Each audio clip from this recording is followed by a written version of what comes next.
Hello and welcome to this Checkmate in 2 chess puzzle from J.C. Andrews in 1879. Black has the king, bishop, knight and pawn. White has the king, pair of rooks, pair of bishops, 3 pawns, the knight and the queen. It's white's turn. Can you see the checkmate in 2?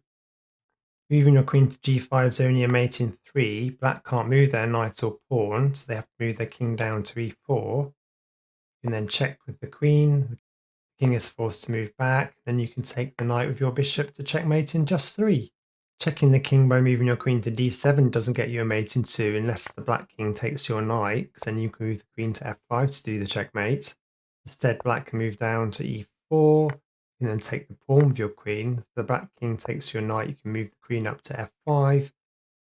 If the king moves to f4, you can move the queen to e3 to do the mate in 3. Moving the queen to f7 is another mate in 3, but not 2. Black can move down to e4 with the king. You can then check with the queen. King moves back up, and you can take the knight with your bishop for just the mate in 3. Taking the knight with your bishop first also gives you a mate in 3. Black king moves down to e4. You can then prepare to move your queen down. Even if black tries to block it with the bishop, you can then move your queen to c4 for the mate in 3. Okay, let's have a look at the solution to this one. So pause the video if you need some more time. To get the checkmate in 2 for white, you need to move your knight to d6. If black moves their king to d6, you can move your queen to d7 to do the checkmate in 2. If the black king decides to move to e6, you can move your knight to f4 to do the checkmate. If black moves their king to e4, you can move your queen to b7 to do the checkmate in 2.